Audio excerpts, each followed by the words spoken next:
Kung ako batukan yan, sapakin ko eh. Oh, sampal-sampalin ko kahit First Lady. Ang mali mo, ginamit mo si Inday Sara para magkaroon ka ng 31 million. 32 million yung tali eh. 32 million. Ako, naniwala ako sa hugot mo.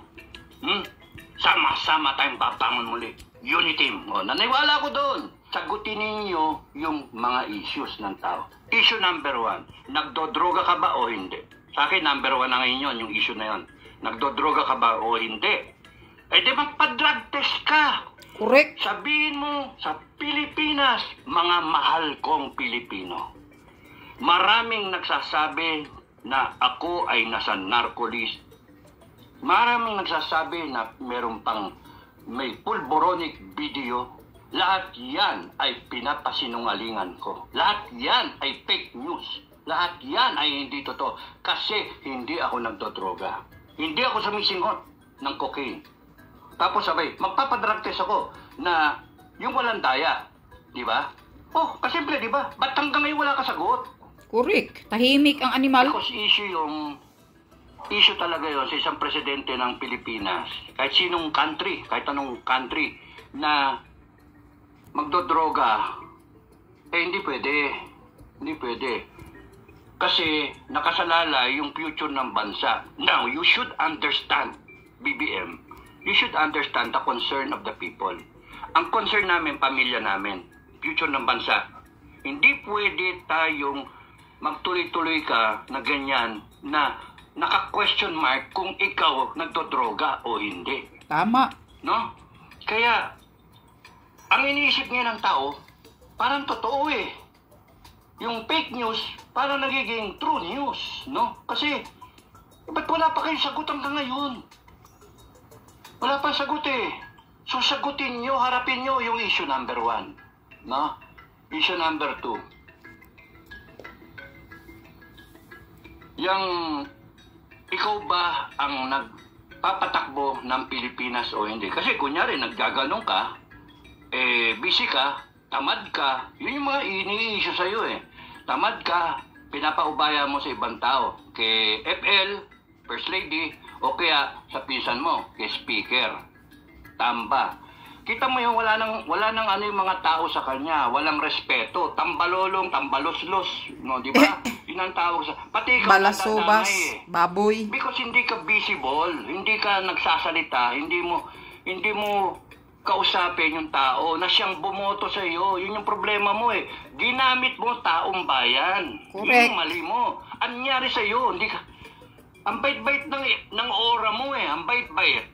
Kaya ka binoto, lovable, parang kuting na matinong-matino. Pero ano nangyari sa'yo? Kuting na matino, kuting na pulboronic. Binoto ka ng pamilya kasi bilib na bilib ako sa tatay mo. 4 na beses ko nakamay yung tatay mo. Ay sos, kamayan lang pala. Na tumira ka sa PMA 1 linggo. Kahit walang trainee. Sa mga kadete. Kaya alam mo ang buhay ng isang PMAer. Kahit 1 linggo lang. Sa barracks. Tapos nun, nag-ranger ka pa na walang test mission. Walang so, trainee. Alam mo, nag-marines ka pa, nag-official ka pa.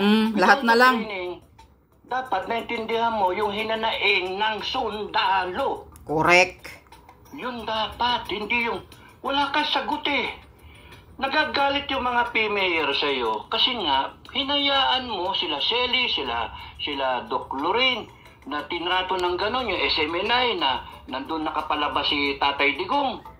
Hinayaan mo eh. Tapos tinitira yung Vice President mo na niligawan yung maging Vice President. Tapos nun, binigyan mo ng ng perang gagastusin bago tamimik ka nung tinitira siya at gusto pa siyang i-impeach. Tapos malalaman ng taong bayan na wala kang say, tahimik ka, nakganong ka dun sa resolution number 10. Yung pala, kasama ka pala doon sa 15 Congress na sumang-ayon sa pag-approval nung resolution number 10. Kasama mo sila Miriam, General Lacson. Oh. Yun.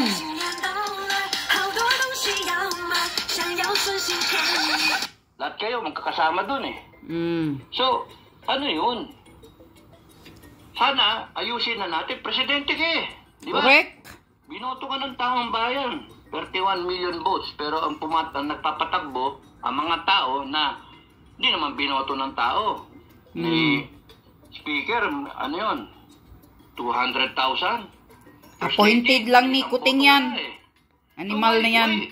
Why can't they order around people? Ewan ko ba, Armed Forces, anyway, problema niya yan, trabaho niya yan. Kayo mag-sort out, no, sa utak niya. Laki ng problema niya. Buti na lang, wala na kami sa serbisyo, no? Imagine, matapatan mo yung ganyang klase na style, no? Matapatan mo. Tapos may balita pa ng babatok ng general. Kung ako batukan, sapakin ko eh. Correct. Sampalin ko, kahit First Lady. Mali yun. Tapos arrogante kayo. Mali kayo. Hilain mo si Butod. Officers like that. You do not treat General Macanas like that. Correct. General yung tao eh. May pinagdaanan yan. Malaking pinagdaanan sa buhay niyan. He gave up 30 plus, 34, 37 years of his life. Ako 16 lang eh. Kasi hindi ako ganun kasip-sip sa gobyerno ba, yung baw na baw, service, hindi. Sa akin, kung pag nakita ko, ayoko na eh, na mga loko-loko to na sa itas. Correct. Ayoko na. Yung pala, mang batikos din ako. You do not do that to an officer because you know why? It shows. Kung kaya nyo yung gawin sa isang tao na mataas at may pinanggagalingan at merong nagawa sa bansa natin, isipin nyo na lang kung ano iisipin ng mga taong bumoto sa inyo. Pwede nyo silang apihin kahit kailan. Pwede nyo silang apihin. Correct. Tama. Kung nagawa ni Lisa Smugs yan na manapak sa mga generals or yung mga SG doon, mandudura, sabi sa informer ni Maharlika, kaya niyang gawain lahat kanino man. O sa bagay, ginagawa nga sa iyo, BBM, kahit in public, kahit sa loob ng eroplano, sinapak ka. BBM, ito lang ang gagawin mo para matapos na itong Polboronic video, magpapadrug test ka. Pakita mo sa publiko na malinis ang konsensya mo, hayop ka. Hindi ka Polboronic na presidente. Ipakita mo, o ganito, hindi ako nagpolboron para matapos na yung issue, magpapa-drug test ako sa harapan ninyo. Ganun. Hindi yung manahimik ka lang, kupal ka na kuting ka, nawawalan kami ng respeto sa'yo. Kaya yung sinasabi ni Tatay Digong na okay naman si BBM, hindi yan siya okay, Tatay Digong. Sagutin kita. Dahil bakit? Leader siya, presidente siya na walang panindigan. Presidente siya na kaya siyang under-andirin ng asawa niya. Presidente siya na kaya siyang bulong-bulungan. Presidente siya na tamimi siya, wala siyang salita sa mga akusasyon. Presidente siya na hindi marunong kumakampi sa taong may utang na loob may utang na loob siya, tulad sa ginagawa kay Sara Duterte. Na pinagkaisahan ni Tambaluslos, tahimik siya. Tinanggalan ng confidential funds, tahimik siya. Sana dinidepindihan niya, nagsasalita siya about that sa confidential funds ni Sara. Tapos ngayon, na talagang gusto nilang i-impeach si Sara, tahimik ka. So, yan ang sabi ko, leader ka, presidente ka ng Pilipinas na walang hiya, walang panindigan, walang utang na loob, walang bayag. Ang yagbols mo, BBM, yagbols ng teke, buteke. Yan, kayang pisat-pisatin ng asawa mong butod budlak.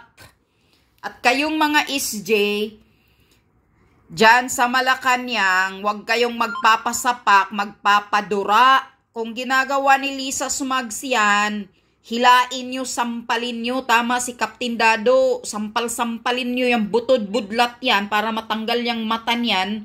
Dahil hindi naman yan ang binoto ng mga taong bayan. Ang binoto si Kuting naman, hindi naman yan. Kung makaasta dyan sa Malacanang, according sa informer ni Maharlika, parang sino yung hinayupak na butod-budlat na yan? Ha? Magpakita ka sa akin, butod-budlat. Ha? Kapal ng mukha mo, magsaharapan tayo, walang hiya ka. Sino ka na magaganyanin mo yung mga SG doon sa sa Malacanang? Nagsiservisyo yan sa inyo? Bakit? Pira mo ba, Lisa Marcos, ang pinagsasahod sa kanila? Pira mo ba, hinayupa ka? Kung makaasta ka, akala mo sino ka? Lang hiya kang babae ka? Hindi mo pira yan, ginagwardyahan pa nga kayo eh. Dapat dyan, hindi ka kasali pag-gwardya eh. Langhiya kang babae ka eh. Yan, isa yan, Kuting, na nakasira sa mo. Pagka-presidente mo yung asawa mo, hindi mo kayang disiplinahin yung asawa mo. Dapat, disiplinahin mo yan.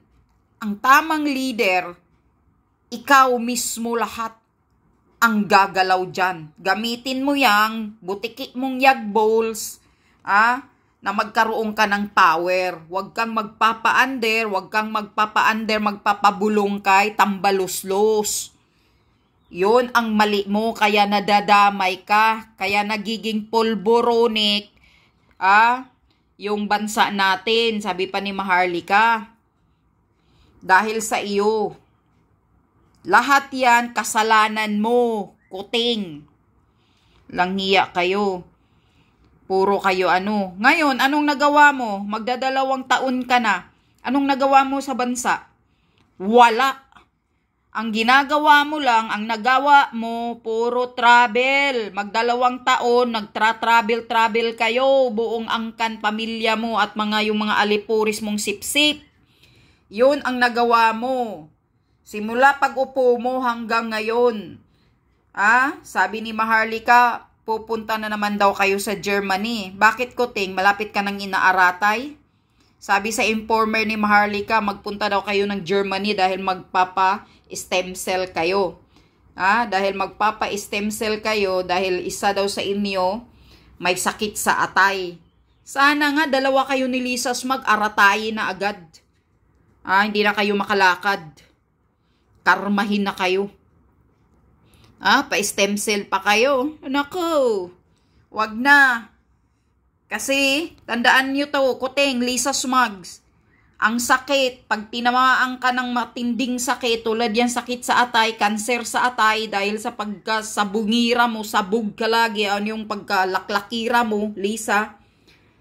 Kung ikaw man yung may tama sa atay, hindi na yan madadala ng pera mo. Tanghina ka. Hindi na yan magagamot ng pera mo yung sakit sa atay mo. Tandaan mo yan, Lisa Smugs.